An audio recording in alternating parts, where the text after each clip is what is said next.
Name's Rick Dalton. I run long haul out of Sioux Falls, Wyoming if the weather allows. Trucking's not glamour, but it keeps me breathing. Used to think years behind the wheel would make things feel routine, like the more I drove, the fewer surprises I'd run into. That's not how it works. Road's like a poker game that doesn't end. You don't get better odds, you just learn which hands not to play. And sometimes, the damn table flips anyway. This run was supposed to be simple. Empty trailer westbound to pick up industrial equipment in Rapid City. Dispatch said clear loadout, no hazmat, no reefers, nothing time sensitive.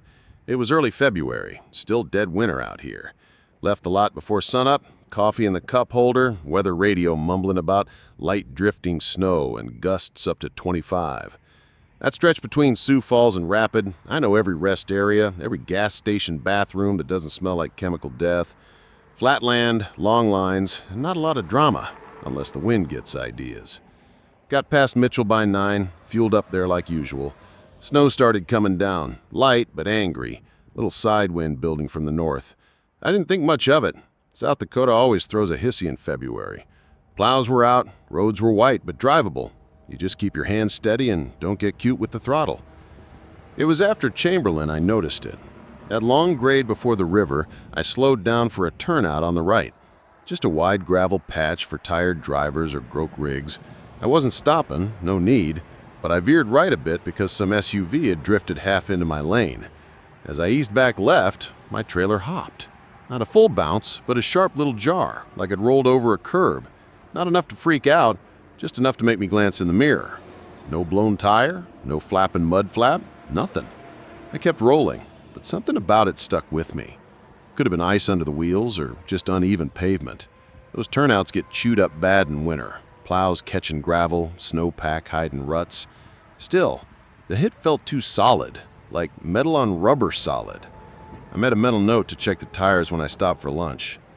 Rolled into Murdo around 11, pulled into that old Sinclair with the worn-out dinosaur sign.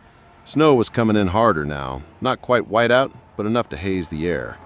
Parked next to a beat-up Peterbilt, ran inside for bad chili and worse coffee. Lady behind the counter had the same face I'd seen for 10 years. Never smiles, just rings you up and points at the napkins. I stood by the window with my bowl, watching the snow whip around the pumps.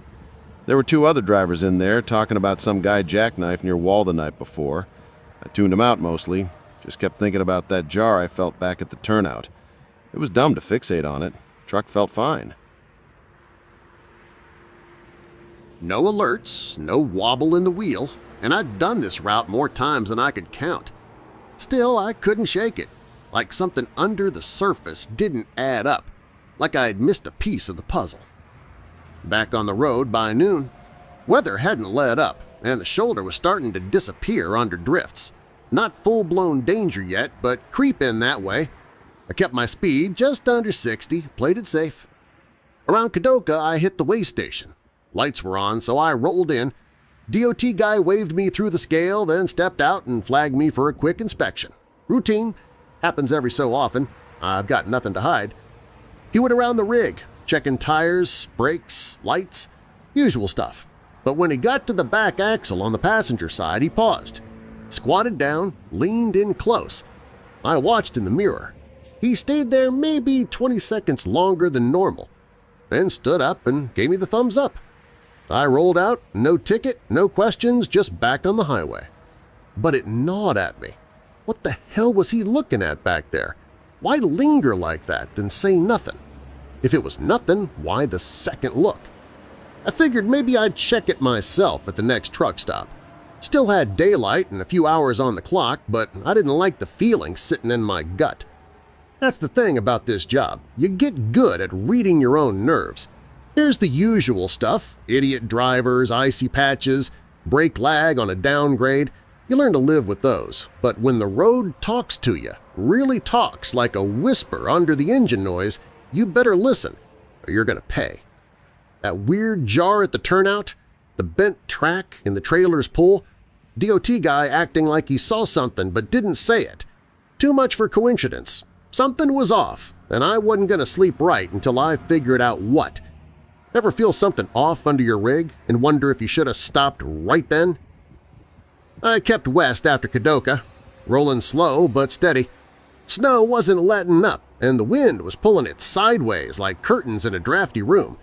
That kind of wind gets under your trailer and nags at the handling. Not enough to throw you off, but enough to keep your knuckles tight. You feel like you're steering a kite.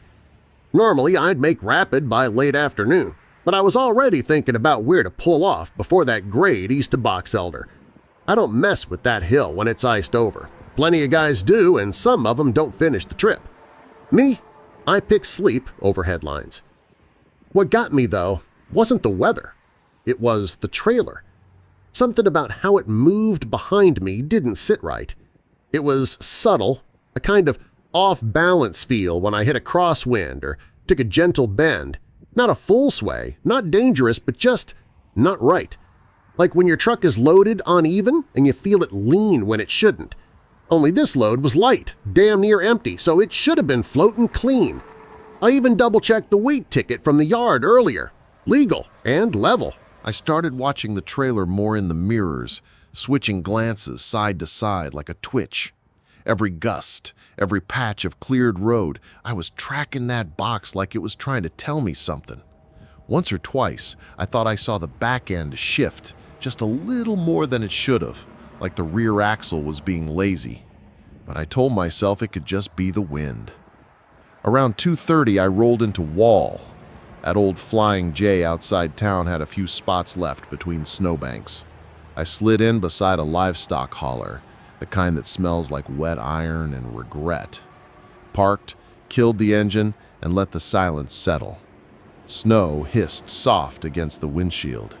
I sat there for a second, hands still on the wheel, staring at nothing. Then I grabbed the flashlight and hopped out. Cold bit hard. Wind clawed my jacket open before I could zip it. I walked to the trailer slow, scanning the tires and frame, just like I'd do on a pre-trip. Nothing looked wrong at first glance. No smoke, no rubber shreds, no busted lights. But when I crouched by the passenger side rear and swept the beam low, I saw it. The outer tire had a gash. Not deep, not blown, but a slice through the sidewall, maybe 4-5 inches long. Not fresh either. Edges were rough and dark, like it had been grinding through for a while. And then I saw the rim.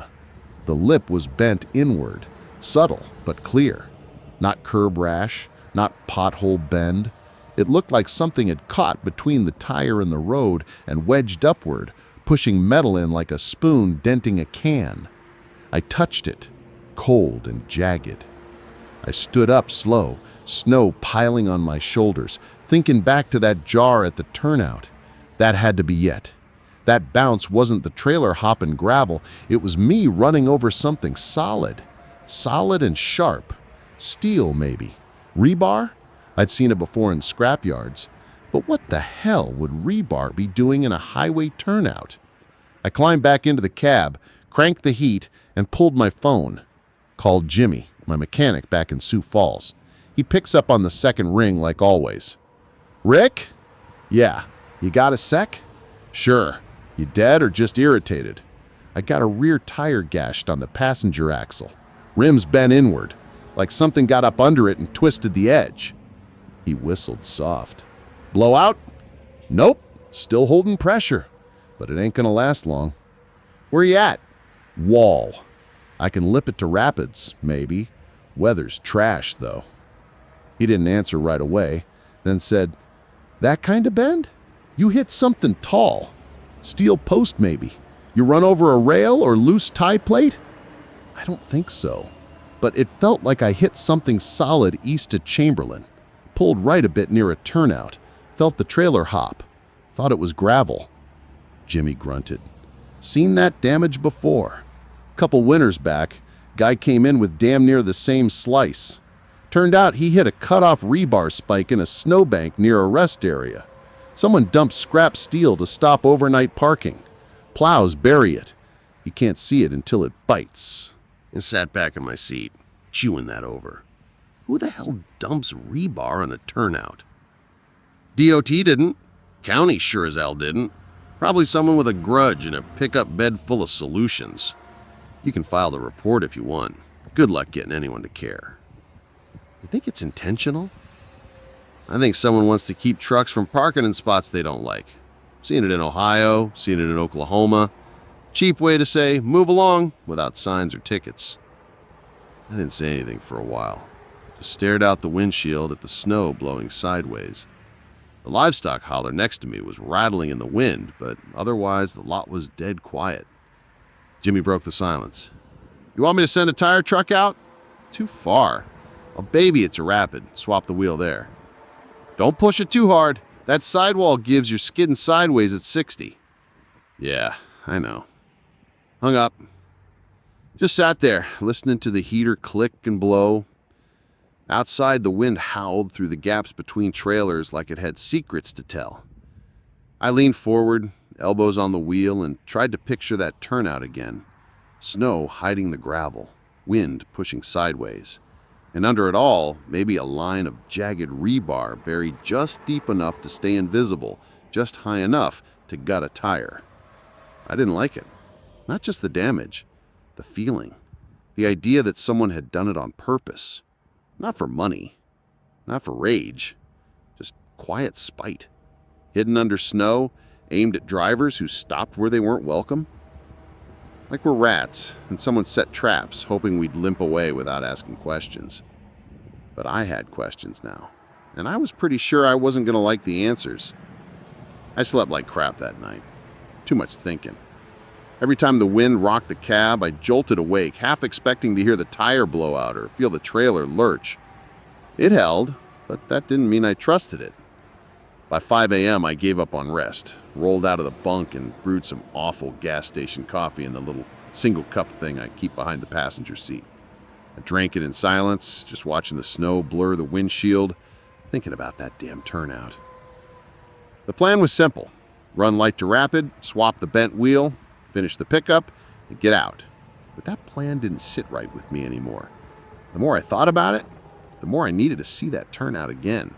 Not a maybe, a need. I wanted to know what the hell I hit. I needed to look at it with my own eyes, not just guess at it from a bent rim or a story from Jimmy.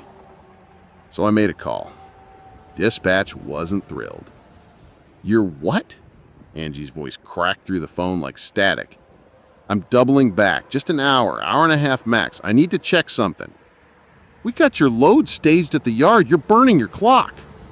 I'll make up time after Rapid. I'm running light. It's not going to kill the schedule. There was a pause on the line. The kind where you know they're scrolling through a screen full of numbers and not liking what they see. This about that tire? Yeah. I think I hit something buried. Rebar or steel. I need to see it. You're not a cop, Rick. Nope, but I'm the guy who's going to be on the hook when the tire gives out on the downgrade near Sturgis. So let me do this my way. She sighed. I could almost hear her roll her eyes. Fine, 1 hour. You missed the window at Rapid, that's on you. Fair enough. I threw it in gear and eased out of the lot, back east on I-90 into a pale gray morning. Snow was still drifting, but the plows had been through. Shoulders were half buried, road surface was slush with patches of blacktop. I kept it at 50, blinkers on. Traffic was light, only a few other trucks and the occasional SUV that thinks four-wheel drive is some kind of invincibility charm. Took me just under 90 minutes to reach the turnout. Empty stretch between exits, just a gravel patch off to the right, slightly sunken where truck tires had worn it into the earth. I rolled past it slow, then looped around at the next exit and came back westbound, parking on the shoulder opposite it with my hazards flashing. I crossed on foot. Wind was cutting across the plain hard now, slicing through my jeans like I wasn't even wearing them.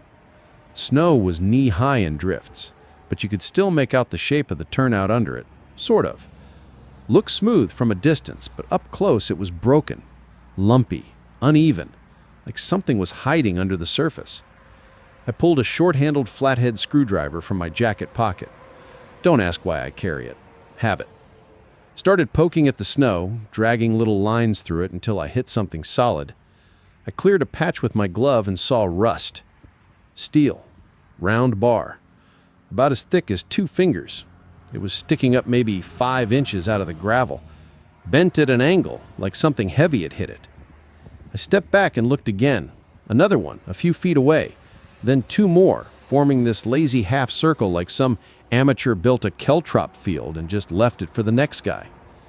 I knelt beside one and traced the edge with my glove. It wasn't factory cut. Jagged tip, clearly torched off. Probably scrap. Someone cut it, drove it into the gravel, and let the snow do the rest. If you rolled in at night or in a storm, you'd never see it until it ripped your tire open, or worse.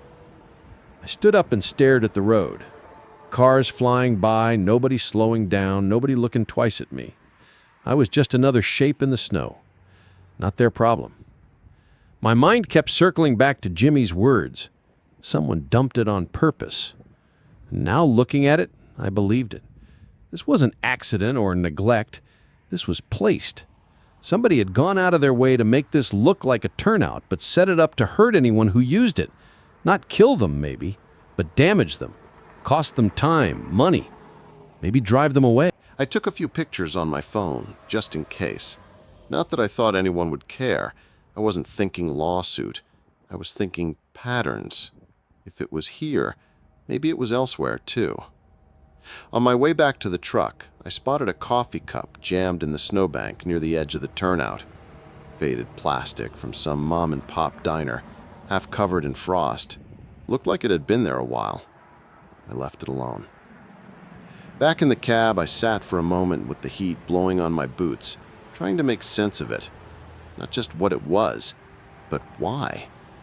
What kind of person does that? A landowner pissed at truckers idling outside his fence line? Some angry county worker who's sick of drivers leaving trash? Or just some random jackass who gets off on making life harder? I didn't know. But I knew one thing for sure. This wasn't random. And now I was in it. Not deep, not official. Just enough to make the air feel a little colder every time I passed a turnout buried in snow. I pulled back onto the highway and headed west again, checking my mirrors like always. Only now I was looking at the road behind me a little different. Like maybe it wasn't just pavement and snow anymore. Maybe it had teeth.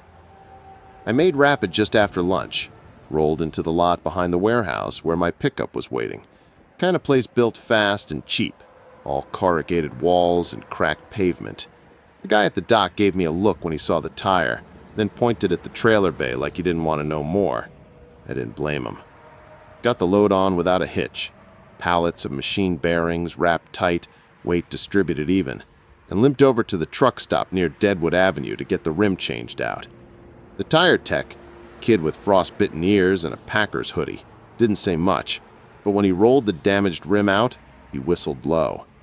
Damn, what'd you hit, man? Rebar stake, hidden under snow at a turnout. They bury that kind of thing on purpose? I didn't answer.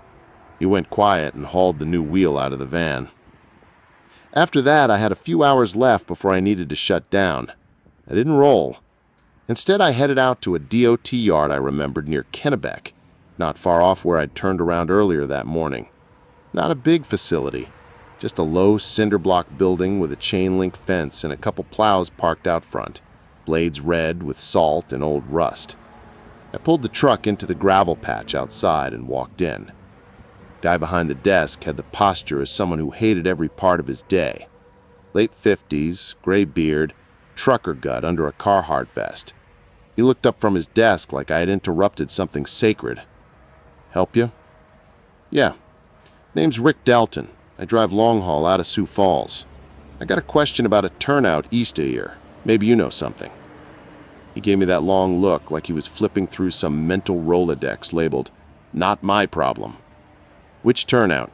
Mile marker 238, south side, gravel pull-off. I hit something there yesterday. Bent a rim, sliced the tire. Looked like rebar stakes buried under snow. He didn't react. Not right away. Just leaned back in his chair and scratched his beard like he had a bug crawling under it. You take pictures? Yeah. I slid my phone across the counter. He didn't even pick it up, just glanced down, then leaned back again with a sigh. Jesus, he muttered, like I'd just told him his basement was flooding. You've seen it before? I asked. Not officially. What the hell does that mean?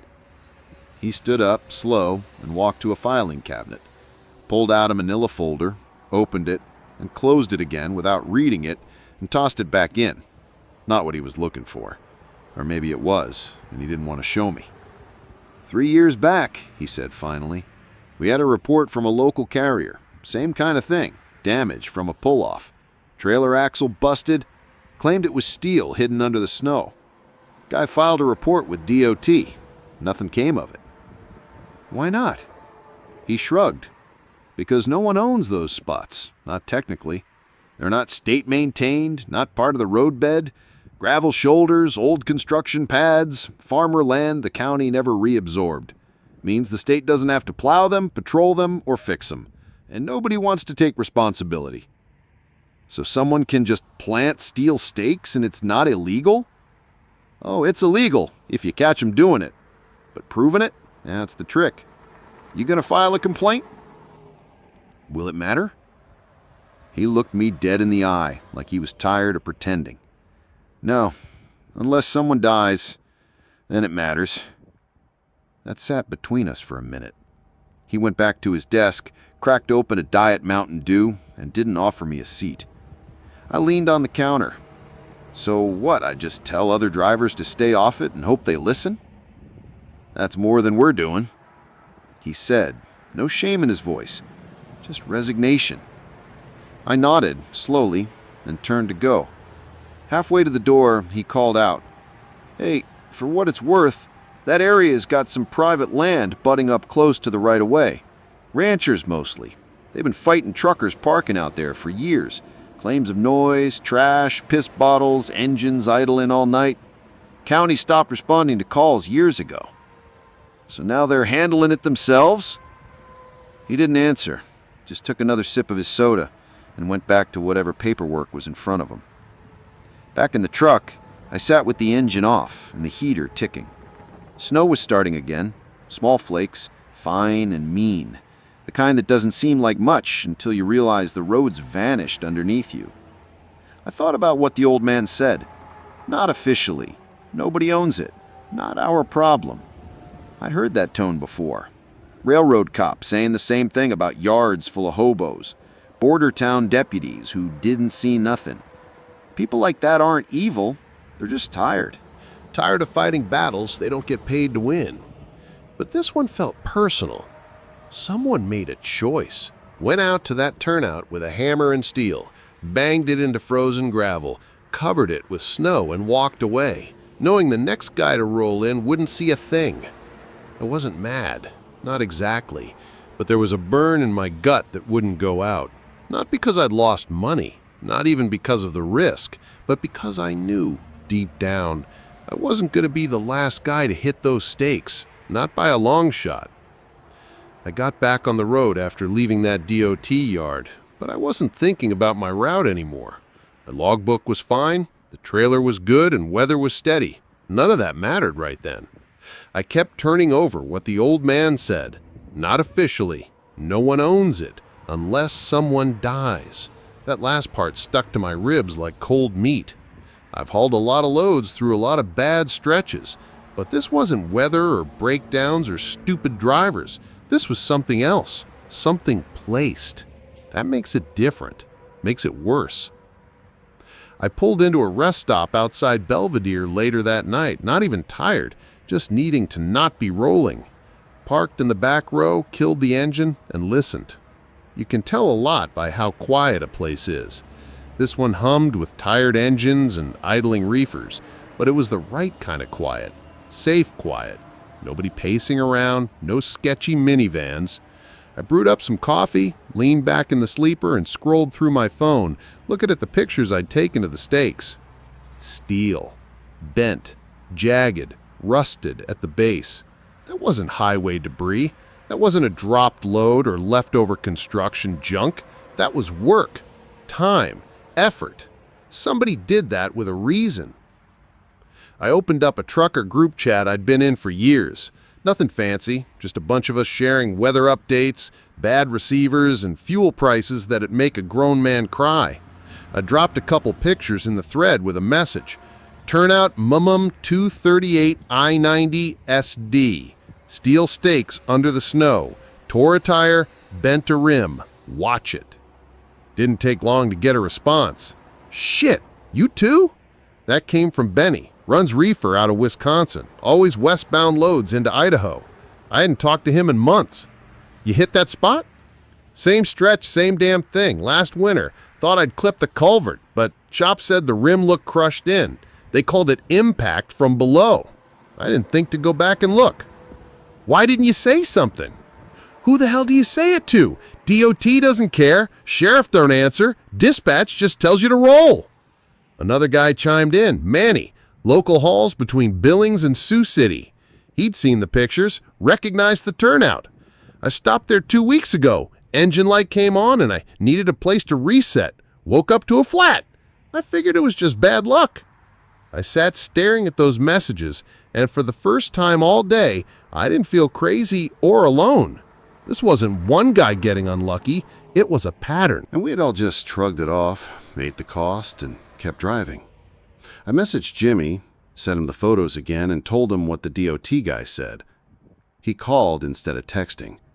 So, it's a thing, he said.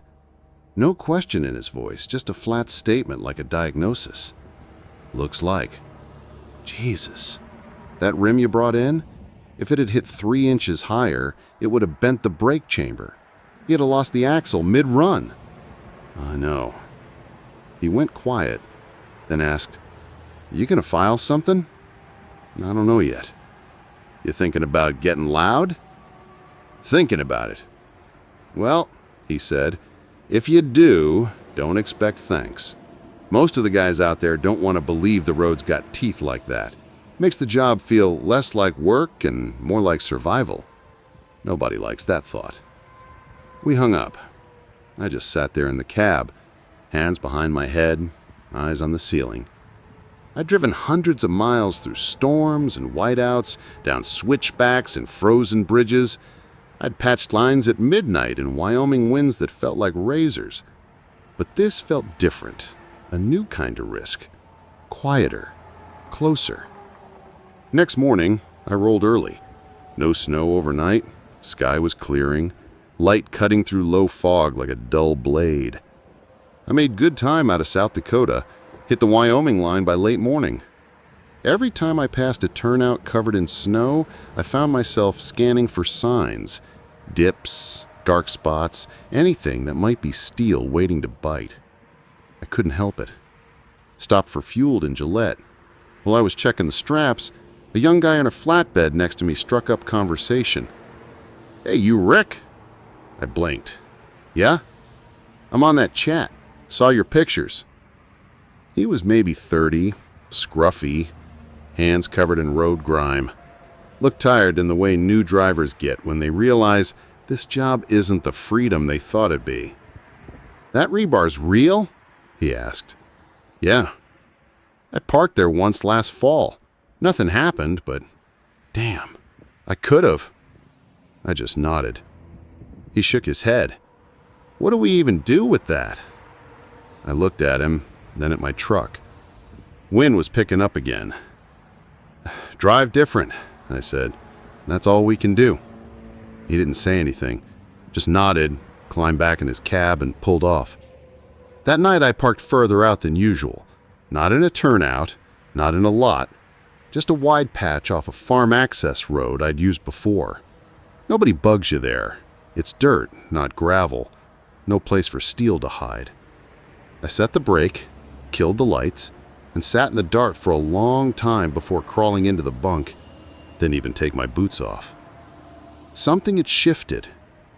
I wasn't just watching the weather or the road anymore. Now I was watching the ground under the snow. A few days later, I was back in Sioux Falls, dropped my trailer at the yard, and bobtailed home. Thought maybe I'd let it go, chalk it up to bad luck and a crooked rim, but that didn't sit right. Too many guys in the chat saying me too. Too many of us just eating the cost, hoping we weren't next. So I decided to file the report, even knowing how it'd go. Did it by the book, sent it in online through the South Dakota DOT complaint portal. Filled out the form, attached the photos, included the coordinates, the time, the damage, It took me 30 minutes. I hit submit, and then I waited. 5 days. Nothing. I called, got bounced between 3 departments before landing on a woman named Christy who sounded like she'd already had enough of everything that day.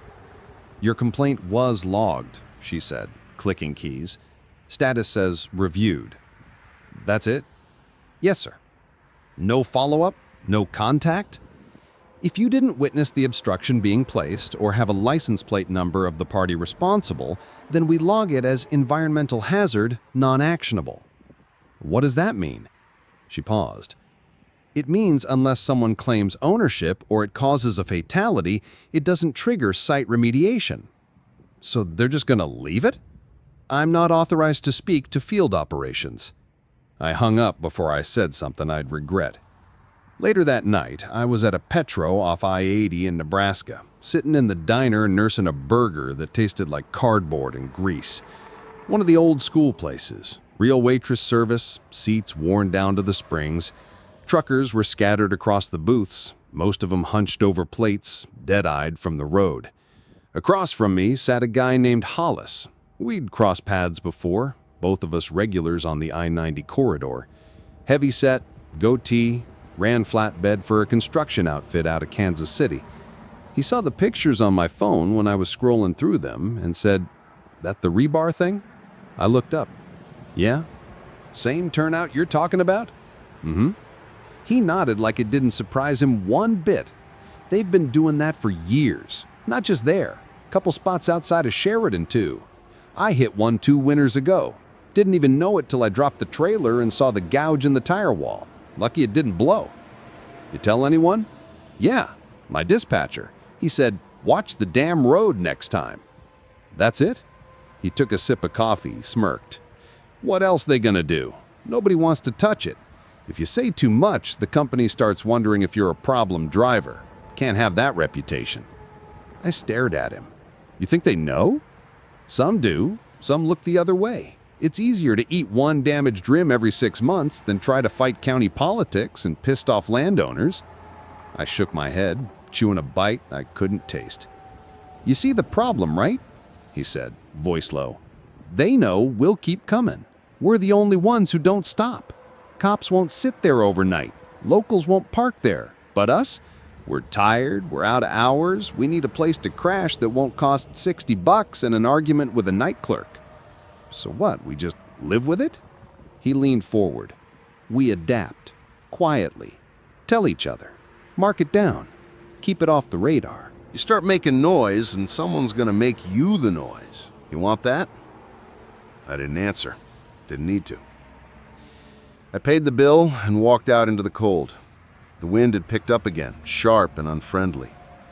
Felt like South Dakota was following me west, riding my tail just out of sight. Next day, I got a message from Benny. He'd started pinning the bad turnouts on a private map. Nothing public, just a shared link in the group. I opened it. There were 6 pins already. 3 in South Dakota, 1 in Montana, 2 outside Des Moines. All labeled the same way. Do not stop. Buried steel. I stared at the map for a long time. Thought about how many others might be out there. How many more we hadn't hit yet. That night, I stopped early. Found a closed-down way station off the shoulder. Fenced off, but enough pavement left to fit my rig.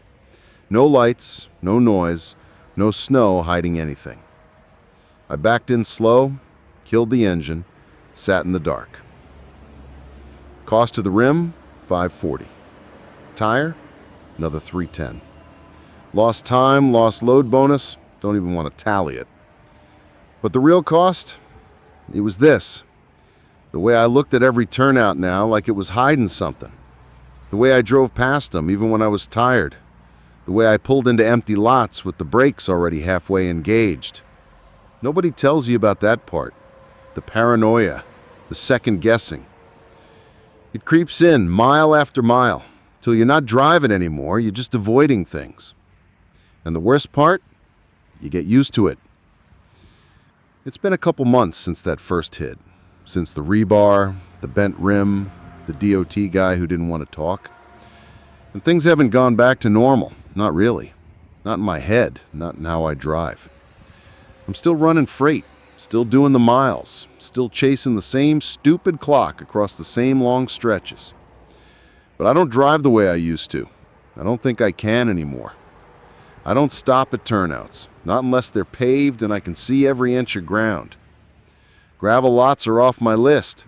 Same with any pull-offs that haven't seen a plow in a while. I keep moving now, even when I shouldn't. I'll take a hit on my log before I'll roll the dice on another patch of snow hiding someone's half-buried vendetta. I added Benny's map to my phone's GPS. Every time I hear something in the group, another guy with a cut tire or a cracked rim, I make a note. Doesn't matter what state it's in, I pin it. Quiet, no announcements, just keeping track. There's 11 spots now, and if there's 11 we know about, I figure there's at least 20 we don't. I was fueling up in Miles City last week when a new guy parked next to me. Fresh rig, chrome still too clean, new company logos slapped on the side. He asked me how far to Billings, said his ELD was tight. I gave him the time, then told him not to stop anywhere past Hysham unless it was marked. He looked at me like I was speaking Greek, so I told him straight. Bad steel under snow, couple of damaged trailers in the last year. He looked at me like I was speaking Greek.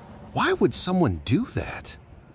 I didn't have a clean answer, not one that fits in a sentence, so I just said, because they can, and nobody's stopping them. He nodded slow, probably didn't believe me, but maybe he'll remember later. I don't tell everyone, just the ones who ask, the ones who look like they'll actually listen. The rest, they've got to learn it the way I did, and I hate that. But that's the road. Some things you've got to feel through the wheel to understand. Company offered me a new route last week. Texas and back, mostly I-35, maybe a little 20. Said the weather's better, more rest areas, less rural nonsense.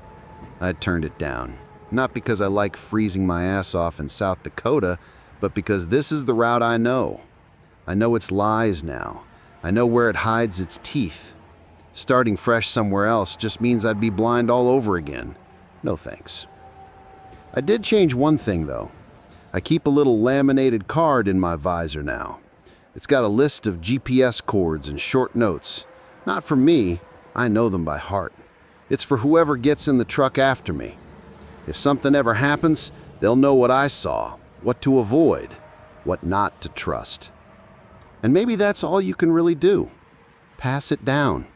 Not officially, not through forms or departments or emails that never get answered, just from one driver to another, like it's always been.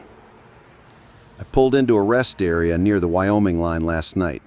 Snow just starting to fall, sky low and heavy. It was late, lot was full, reefers humming, few guys walking their dogs along the shoulder. Everything quiet, like it should be.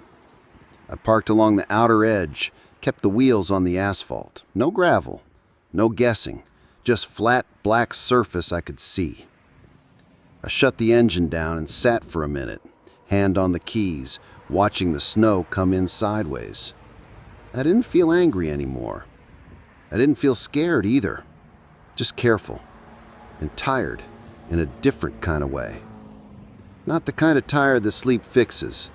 The kind that comes from knowing too much about how thin the line really is between making it to your stop and getting wrecked by something no one will ever admit is there. And knowing you're going to keep rolling anyway.